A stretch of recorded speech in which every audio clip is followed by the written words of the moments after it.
Donald Trump is admitting that he will try to incite another riot and will try to steal the election again if it does not go his way. Donald Trump appeared on the Sean Spicer show.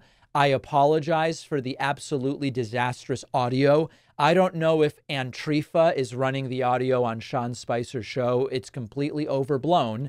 But here is Trump saying he'll try to stop it again if the same thing happens in 2024. I had 63 million. I was told that if I get 63 million, we win easily. That there's no way. John McLaughlin told me. A lot of people told me that.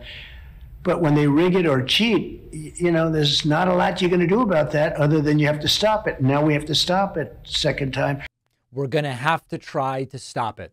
Once again, invoking January 6th, saying, listen, if they cheat like they did, you really have to read between the lines a little bit to understand what he's saying, but you kind of don't if you've been paying attention.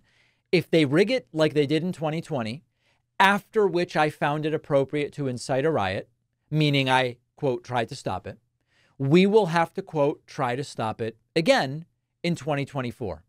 It's sounding like a confession to me from Donald Trump about what he plans to do. And it's not just Trump who's admitting it. Roger Stone admitted on one of those surreptitious recordings. They have a plan to cheat. They have the phone numbers of judges. They have technology in place. They have people in place. They're admitting it already. The hope is that authorities are aware and that authorities are watching this thing. Trump again ranting about airports, and this is, of course, something he would know very little about. And also, he has to exaggerate everything, and Sean Spicer just nods along like a bobblehead. You look at our airports where flights are being delayed 4 days, where people are pitching tents in an airport because their flight is so, you know, it's never going to even happen. We've never had problems like this. What you're seeing in the last 2 years, we've never seen anything like it.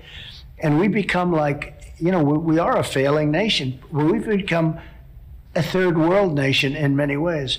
Our elections are third world, in my opinion. Our airports are being run so badly. It's so badly. It's not even conceivable. People go, the other night, I had somebody going to the airport, and they called up 2 days later to tell me that they've never gotten out. I said, but where are you? Still at the airport. And it was like 2 days before.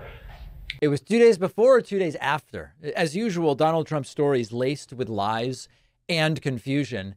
And you can see this is Spicer's, I'm sort of confused, but I think if I speak, it will actually be even worse face. So he just kind of stays quiet. And as a matter of fact checking, I guess we would call it, 2023 was the busiest year for air travel ever, the busiest air travel ever. And there was a cancellation rate under 1.2%, which was the lowest cancellation rate for flights in a decade. So it's not that flight cancellations are the foremost issue of American politics and society, but to the extent that Trump's talking about it, he's still lying about it.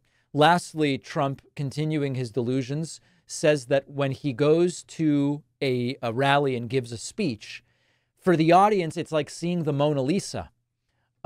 Which was not exactly what came to mind when I watched the last Trump rally. Somebody explained it when there is a certain something that's great or that they want to hear. You know, you have people that follow the rock bands and they listen to the same songs over and over and over, and they like them more 5 years later than they did before. You have people that go to the Mona Lisa. They love the Mona Lisa, and they'll see it hundreds and hundreds of times, and it gets better every time. A Broadway play where they'll see it 20 times. I mean, it's sort of an interesting thing.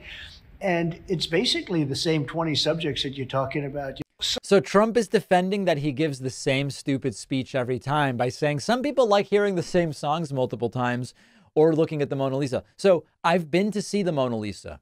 The one thing about a Trump speech that is similar to going to see the Mona Lisa is that when I went to the Mona Lisa, people were so triggered trying to take pictures on their cell phones of the Mona Lisa. It's behind thick glass. The pictures come out terrible. It's all reflective. People are pushing and shoving.